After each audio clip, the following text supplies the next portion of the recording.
gusto saludarles nuevamente, Regulo Figueroa. Hoy, en esta nueva entrega de Historias y Más, vamos a estar hablando acerca de un tema interesante que está en el tapete de la mesa y hay que hablar. No hay que dejarlo pasar. No por tendencia, no por política, sino porque hay un trasfondo histórico y las personas que están defendiendo realmente esto merecen, la verdad, de todo nuestro crédito y de nuestro apoyo, la verdad. Una de las cosas que a mí me llama la atención es que este 2020 va a una velocidad con ganas de matarnos. Es la velocidad que podemos catalogar, la verdad. Porque si te das cuenta, una noticia tras la otra, una tras la otra, y no terminas de pasar un trago para que otro venga. Y es difícil, la verdad, porque cuando lees, cuando sabes un poco acerca de lo que dice la Biblia, te das cuenta de que el fin está muy cerca. Y estas cosas que están pasando son tristes, pero la verdad está escrito en la Biblia: el amor de muchos se enfriará. Y es lamentable que cosas como esta pasen. Hoy vamos a estar estudiando acerca de esta sección en base a lo que pasó con George Floyd, pero no vamos a tocar el tema, solo vamos a hablar acerca un poco de lo que pasó. Ya todos sabemos qué ha pasado, pero vamos a estudiar el trasfondo histórico de esto y por qué las manifestaciones que se están dando y si tienen razón o no en estas manifestaciones. Así que no te pierdas el podcast porque va a estar muy bueno. Yo te lo recomiendo en lo personal. A mí me gustó, espero les guste a ustedes. ¿Saben qué es lo triste y lamentable del tema? Que se ha visto permeado por política, y es triste, la política siempre metiendo sus narices en todo, y a mí me molesta porque este es un tema serio, es un tema que tiene un trasfondo histórico, como yo les dije, y hoy nos vamos a desligar de eso. Nada de política, nada de tendencia, una historia. Vamos a acabar en esa historia, vamos a descubrir qué hay allí y vamos a descubrir algunas cosas que son interesantes, que tal vez ustedes no sepan como yo no sabía, y haciendo este podcast lo supe. Para entender el racismo hay que entender la esclavitud de por sí. Una cosa no puede estar separada de la otra. Todo comenzó, o no todo comenzó del todo así, sino que comenzó a comerciarse con africanos en las costas del continente africano, para ser exactos en la zona subsahariana, y fue tan común, llegó a ser tan común en Inglaterra que de hecho uno de los más grandes comercializadores de esclavos para este tiempo, algunos le decimos, yo no le digo así, algunos le dicen negreros, transportaban personas de color. Pero lo interesante de esto es, como les decía, uno de los más grandes fue John Newton, ese mismo John Newton que escribió Amazing Grace, un himno conocidísimo, lo ha cantado hasta Elvis Presley, y resulta y habla acerca de la gracia de Dios hacia las personas, y Dios tocó su corazón, se arrepintió, pero fue en su tiempo uno de los más grandes transportadores de africanos hacia las costas europeas. Pero no todo comenzó allí. ¿Dónde comenzó todo realmente? Desde el Imperio Egipcio es muy común, o se hicieron comunes los esclavos, pero en este caso eran diferentes porque conquistaban algunas tierras para hacer crecer su imperio, y en estas poblaciones tomaban a las personas que estaban aptas para ser esclavos, para construir, para hacer trabajos pesados que no hacían los egipcios, y los tomaban por esclavos, trabajaban sin ninguna paga. Lo mismo que pasaba en el continente americano, pero mayormente en la costa, en la parte sur de los Estados Unidos, de Norteamérica. Otra cosa interesante es que la esclavitud llegó a ser tan común que había algo llamado porte de acta de comercio de esclavos.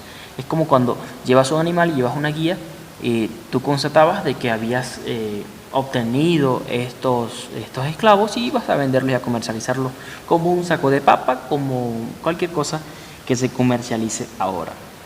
Así, tal cual. Se calcula que a América llegaron aproximadamente, estoy hablando de América, no solo Norteamérica, estoy hablando de toda América, o sea, estamos hablando de la América colonial en aquel tiempo. Llegaron desde 1501 hasta 1641 un aproximado de 620.000 africanos. Estoy citando textualmente esto, pero a mediados del siglo XVIII llegaron 5.500.000 esclavos. Quiero que entendamos esto. Yo voy a recomendarles, hay un documental, se llama La 13ª Enmienda, De aquí saqué, de ese documental saqué un poquito del material también de un libro llamado Origen de la Esclavitud, escrito en 1996, si no mal recuerdo, no anoté la fecha por acá, pero les recomiendo esos dos materiales porque son muy, muy buenos. Como les decía, a mediados del siglo XVIII llegaron aproximadamente 5.500.000 de esclavos. La esclavitud en América fue abolida en el siglo XIX. ¿Y por qué digo entre comillas? Esto, de hecho, haber abolido la esclavitud, estalló la guerra civil en los Estados Unidos, pero Abraham Lincoln en 1863 promulga la abolición de la esclavitud, pero resulta que justo en ese momento, en ese periodo, había algo llamado guerra de secesión. Estamos hablando de Norteamérica, América del Sur, América del Norte, o Estados Unidos del Sur, Estados Unidos del Norte. Vaya, siempre decimos América como que Estados Unidos fuese toda América, pero no es así. Curiosamente, y estos tecnicismos siempre en las leyes nos dan brecha o le dan brecha a las personas para que hagan lo que les dé la gana en esos pequeños tecnicismos. No citaba Norteamérica del Sur, no citaba Estados Unidos del Sur. Entonces, ¿qué hicieron los sureños? No se adaptaron a la ley y siguieron teniendo esclavos. Entonces, 2 años más adelante se aprueba ahora sí una ley llamada la 13ª enmienda, donde nadie podía, absolutamente en ninguna parte de los Estados Unidos podía ser tomado como esclavos, excepto las personas presas. Y este tecnicismo, nuevamente haciendo de las suyas, porque analicemos algo, tienes personas que fueron esclavos toda su vida o han sido esclavos, nacieron esclavos y no forman parte de la economía activa. De hecho, esto es parte de la historia. Se les enviaba a la calle, no tienes dónde vivir, no tienes que comer. Las personas del sur no les daban trabajo porque no querían pagarles, porque estaban acostumbrados a obtener su trabajo de gratis, porque así es más fácil. Entonces, tienes esta población y de hecho ahí comienza algo que llamamos la segregación, porque es la satanización y la criminalización de las personas de color. Entonces, ¿qué pasa? Cada empresa vuelven a ser de tu propiedad. ¿Por qué razón? Por una cuestión de 2 más 2 es 4, 1 más 1 es 2. Porque no los puedes tener como esclavos porque son personas. Te dijeron ahora que no son monos, que no son animales, son personas, pero sí los puedes tener siendo presos. No les des trabajo, en algún momento van a salir a robar para obtener su comida y allí van a volver a ser tuyos como esclavos. Ese tecnicismo hizo de las suyas en esta época. Y como les digo, comienza la segregación hasta los años 60 y era una ola sin fin. Ya no solo se tomaban a las personas por su color, sino por ser criminales, y mayormente tomaban a personas de color. O sea, así hubiesen criminales blancos, iban a tomar a personas de color. Eso era una fórmula inevitable. El nacimiento de una nación, una película para los momentos del nacimiento del cine, creó una profecía acerca del Ku Klux Klan y de lo que iba a ser el papel de las personas de color dentro de la sociedad. Seguían siendo esclavos, no iban a formar parte activa de la sociedad. Eso lo tenemos que entender. Y esta película profetizó a la perfección esto. De hecho, quiero destacar algo que hasta algunos años más adelante las personas de color no votaban. No tenían derecho al voto, no tenían derecho a acceder a lugares que los blancos sí accedían. De hecho, no solo como una ley, sino como una forma de presión social. Habían personas, en el documental que les digo, vi un video de unas personas de color estaban intentando bañarse en la playa de Florida y no podían. Los sacaron a patadas, a vituperios, porque no podían estar allí. De hecho, una de las cosas que también me indignó muchísimo es que las personas de color no estudiaban en escuelas para blancos. Entonces la primera niña que ingresó fue tan indignante que en las calles, en las reuniones escolares decían que esto iba a acabar con la raza humana. O sea que las personas de color no eran humanos para ellos. ¿Sí? Entonces, hoy día decir esto es un tema de trending, de tendencia, está mal. Porque no hemos tocado en sí todo el trasfondo histórico, pero miren lo que está pasando aquí, justo en este punto de la historia. Pero como les decía, esta película había profetizado tal cual, y es algo que vamos a tocar más ahorita, y es la vida imitando al arte. En las películas, Hollywood nos ha preparado para condicionar nuestra imagen hacia las personas de color. Se van a dar cuenta de eso, ya lo verán. Pero resulta que comenzaron a nacer movimientos de defensa de los derechos humanos como los Black Panther. Se escuchó el nombre de Martin Luther King, muy famoso, Agatha Shakur, Malcolm X, Angela Davis, pero fueron personas que a su vez fueron silenciados. Y si tú te das cuenta, y es algo que dice Malcolm X, la guerra o la pelea o las luchas de los negros siempre ha sido por una cosa, por una razón, para ser entendidos como humanos, igual que nosotros, igual que tú, igual que yo. Y segundo, con una historia complicada y que tenemos que entender que es complicada. Y eso nos está costando muchísimo a nuestra sociedad. Nos está llevando a una sociedad egoísta, a una sociedad que va rumbo a la perdición por eso. Pero además sucede algo, siempre cuando algo bueno pasa, lo triste es que siempre viene acompañado con algo malo.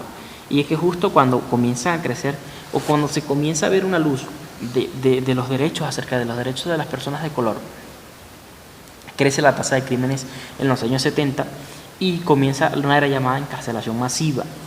Entonces hacías protestas, te encarcelaban, te llevaban, aprovechaban, se llevaban a los líderes de estos movimientos y el gobierno se liberaba de estas competencias porque movían personas.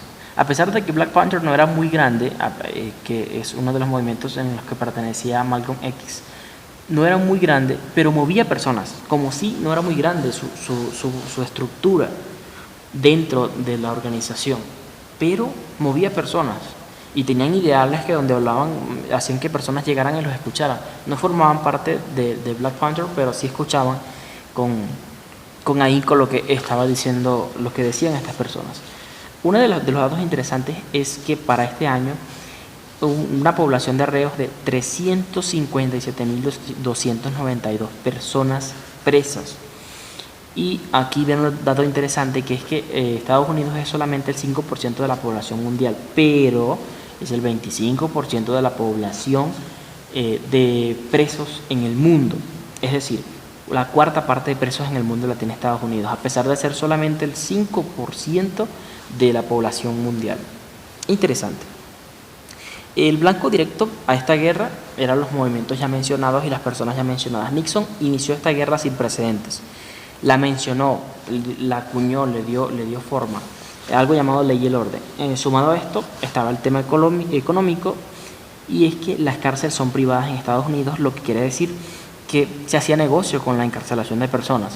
¿Por qué? Porque por lo menos Walmart es uno de los principales vendedores de despensas de comida a las cárceles. Es negocio para Walmart, es negocio para las cárceles, es negocio para el gobierno, es negocio para todos. ¿Y dónde queda la minoría o dónde quedan las personas de color? A nadie le importa, la verdad.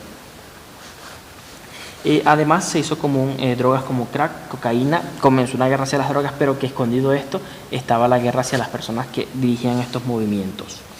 Ronald Reagan, él sí intensificó esta guerra. De hecho, en él sí se dio la verdadera guerra contra no solo las drogas, sino contra las personas de estos movimientos. Además se hizo famoso el crack en los Estados Unidos, en los Bronx de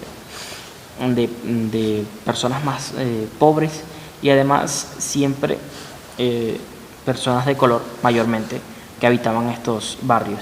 Ingresaban, hacían redadas, hacían allanamientos de morada a estos lugares donde habían drogas. Sí habían drogas, por supuesto, pero también habían líderes de movimientos, habían personas que pertenecían a estos movimientos, los llevaban presos y allí están. Algunos murieron esperando sentencia desde los años 70, años 80. Luego viene la era Bush, que me parece que es una de las manipulaciones más indignantes, manipulaciones mediáticas contra las personas de color. Había una serie policial para ese tiempo que salió en la era Bush, que se llamaba Cops, y se sobrerepresentaba las personas de color. De hecho, yo viendo esto, hasta donde lo vi, allí puse pausa el documental, Y yo comencé a hacer un seguimiento porque yo comencé a preguntarle a personas y amigos, no solo aquí en el Ecuador, sino a algunos en mis redes les preguntaba, a ver, ¿a quién estás más predispuesto de que sea un criminal? ¿Una persona blanca o una persona negra? Y un 85% me dijo que una persona de color. La vida imitando el arte. Si te das cuenta y te vas algunos años atrás y no tan atrás, te das cuenta que las personas de color han sido satanizadas en el mundo del arte. Porque algo en nuestra mente nos predispone de que si vas por la calle y ves una persona de color, es más peligrosa que una persona blanca. Y esto, la verdad, es racismo en cierta forma. Y que se nos fue incrustando, se nos puso el chip allí muy silenciosa y cuidadosamente. Así como en esta serie, pasado en películas, se nos enseñó que son pandilleros, que trafican drogas, que todos hacen lo mismo, pero no es así. De hecho, yo conversaba esto con mi esposa y mi esposa me decía, la verdad es que si yo voy en la calle sola, y de eso hablaba hace ratito, si yo voy en la calle sola y veo pasar a una persona de color, le temo mucho más que a una persona blanca. Y mi esposa es morena, que es la situación acá. O sea, se metió tanto en nuestra mente que no importa qué color sea, hay entre nosotros mismos, seas blanco, seas negro, se nos ha incrustado a tenernos miedo, a tenerles miedo por su color de piel. Y negarlo sería negar una realidad muy grande, la verdad. Se le llamaba superpredador a las personas de color, además, quiero citar. Hubo un caso en Central Park que fue muy famoso para la época, donde se encarcelaron, se violó a una niña, se encarcelaron algunos jóvenes de color porque estaban cerca del lugar, no se les hizo prueba de ADN que probara su culpabilidad, y después de hacerle la prueba de ADN, de tanto pedirle, se probó que eran inocentes y para evadir los medios negociaron bajo la mesa, les dieron su libertad y estos chicos no dijeron nada. Que de hecho Donald Trump, el hoy presidente de los Estados Unidos, había escrito una carta exigiendo la pena de muerte para estos chicos. Y si estos chicos hubiesen muerto, ¿sí? Hubiesen muerto por la pena de muerte, valga la redundancia, pero eran inocentes, ¿a qué punto llega el racismo? ¿A qué punto? Entonces, ¿es un tema de tendencia o hay un trasfondo histórico que realmente importa? Alejemos la política, alejemos la tendencia y entendamos que esto es importante. Además, hubo un caso en una campaña política de Bush padre. El oponente estaba proponiendo una forma de ley en la que se permitía a las personas que estaban presas con algunos delitos menores salir de la cárcel los fines de semana. Alguien llamado Willie Horton salió, se le permitió, y en su primera salida mató a una familia o a una pareja, violó a la chica y mató a la pareja luego de haber violado a la chica.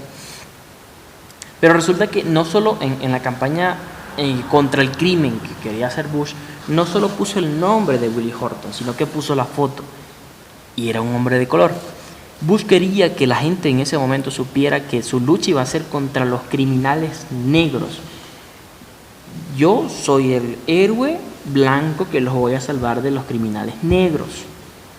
Esa sutileza se mete en nuestras mentes y cala hasta el día de hoy en nosotros. Tanto así que, imagínense, para los Estados Unidos, Martin Luther King, así es, el doctor Martin Luther King, era la persona más peligrosa para los Estados Unidos. Era el enemigo público número 1 de los Estados Unidos, Martin Luther King. Interesante, pero triste a la vez. Así ha pasado, la verdad, la historia de las personas. Y yo digo, la verdad, a mí me parece muy, muy difícil. Y pensarlo y concebirlo sería muy difícil. Porque ser una persona de color y tener ese trasfondo histórico sería muy difícil. No, yo creo que el tema no es tampoco tratarlos como no quisieran ellos ser tratados, no solo de una forma sobreprotectora, sino que ser tratados como somos tratados todos, a pesar de tener un trasfondo histórico tan complicado y tan triste. Y que hoy por hoy, en pleno siglo XXI, con la ciencia tan avanzada, siga pasando estas cosas. Y es muy triste y es muy indignante. Pero no solo se ha visto en los Estados Unidos. Yo soy amante del fútbol y a mí me indigna, y yo creo que la campaña Say No to Racism fue, fue una campaña muy buena, pero que no caló tan bien y que las personas no le hicieron tanto caso como debieron hacerlo. Porque recuerdo Samuel Eto'o jugando con el Barcelona de visitante. La hinchada comenzó a denigrarlo por su color de piel, a decirle mono, hasta el punto de que este caballero se quería salir del campo de este jugador. También le pasó a Patrice Evra cuando fue a saludar al Conejo Suárez y este le negó el saludo por temas raciales. Otro de los casos que pasó, que también con el mismo Patrice Evra y Suárez, cuando en la cancha comenzó a burlarse porque era negro, porque era su color de piel. No solo pasó con él, pasó con Mario Balotelli. El Mario Balotelli rebelde que vemos, lo hicieron llorar. La hinchada tanto lo humilló que decidió salirse estando en el banquillo, lloró con lágrimas abiertas porque no es solo lo indignante que puede ser personalmente, sino que se ha luchado tanto para que puedan ser iguales y todavía al sol de hoy siguen pasando cosas como estas que son indignantes. Dani Alves jugando con el Barcelona, y quiero que entendamos esto, estoy citando jugadores que han sido jugadores. O sea, Samuel Eto'o para mí es uno de los mejores jugadores que ha pasado por la historia del Barcelona. Para mí Mario Balotelli es uno de los jugadores más veloces y con una conclusión o una finalización de jugada impresionante. Dani Alves me parece que es uno de los jugadores más marcantes, que ha marcado un hito dentro del Barcelona también en su tiempo. Justo antes de cobrar un tiro de esquina comenzaron a gritarle mono, le tiraron una banana. Y a mí me parece que esto es muy injusto. Y voy a citar aquí a Morgan Freeman porque dice: si queremos que acabe el racismo, solo dejemos de tratarnos diferente, porque somos iguales ante el ser creador. Y dejemos de hablar del tema desliándolo de su trasfondo histórico. Y yo creo que tal vez no se acabe el racismo. Yo creo que el amor, como dice, el amor de muchos se enfriará. Y esto tal vez siga pasando, tal vez se intensifique, pero nosotros, yo que hago el podcast, usted que lo consume, usted 2, 3 personas y hágase eco de esto, no permitamos que esto pase, porque esto es importante, porque esto es indignante y esto no tiene que seguir pasando, no debe seguir pasando. La semana que viene vamos a estar hablando acerca de la xenofobia. Yo soy un migrante venezolano en Ecuador, un país hermoso, con personas muy buenas, pero que hay algunas que sí nos han hecho daño con su xenofobia. Y quiero hablar de este tema porque es igual de importante. Alguien me dijo en un post, y de hecho usted revisa mis redes, yo voy a publicar en la descripción mis redes para que ustedes me sigan en la finalización del video. También está en mis redes sociales. Yo no he puesto ningún post de esto, yo todo el material lo estoy dejando para el podcast, pero sí comenté porque yo solo hice una corrección. Alguien dijo lo que pasa en las personas, los venezolanos, lo que pasamos los venezolanos fuera de nuestro país es racismo. Yo le digo, no es racismo, es xenofobia, solo corregí. O sea, no le quité importancia a una cosa a la otra. De allí se comenzaron a decir, y yo quiero que entendamos algo, esto, el racismo es importante, la xenofobia es importante, entenderla, saber por qué pasa. La xenofobia tiene un trasfondo histórico, tiene consecuencias que llevaron a más de 6 millones de personas muertas, y eso lo vamos a estudiar la semana que viene. ¿Por qué? Porque son temas importantes, son temas delicados, y que nosotros no podemos seguirnos haciendo eco de esto y no podemos permitir que pase. Y como dice Residente, si quieres cambio verdadero, camina distinto. Si quieres que lo cambie, comienza por tu caminar distinto, y si alguien sigue tus pasos, perfecto. Si no, pues está bien, pero tú estás comenzando a hacerlo y eso es lo importante. Eso es lo más importante. Quiero finalizar leyendo Santiago 2:1 que dice: ustedes, hermanos míos, que creen en nuestro glorioso Señor Jesucristo, no deben hacer discriminaciones ante una persona u otra. Todos somos iguales ante Dios. Yo creo que Dios envió a su Hijo por todos nosotros, por igual. Por ti, por mí, personas blancas, negras, chinas, de cualquier raza. Lo mejor que podemos hacer es respetar eso. Y no solo como cristianos, sino como humanos, porque esto es un tema de humanidad, esto es un tema de respeto a nuestra raza, a lo que somos. Y a mí me indigna muchísimo, la verdad, porque somos, según la ciencia, somos los seres con mejor raciocinio de, de las especies, pero a veces parecemos animales. Y suena fuerte, pero es así. Ver a este caballero, a este policía, en 9 minutos con su rodilla en el cuello de este hombre en esta era, me hace pensar. Vi un caso también de una elefante que le colocaron una piña explosiva. Ver eso, somos peor que animales a veces. Y es lo triste, a veces por allí leía, nos merecemos el COVID-19. Y creo que a veces, analizando bien, merecemos hasta más que eso. Podemos cambiar, Dios puede cambiar eso en nosotros. Y yo quiero terminar diciendo, todos somos iguales. Muchas gracias por escucharme, por verme aquí en YouTube. Nos vemos la próxima semana con este material que les prometo va a estar muy bueno acerca de la xenofobia. Muchas gracias y que tengan una feliz semana, feliz día, feliz tarde, de acuerdo a donde estén.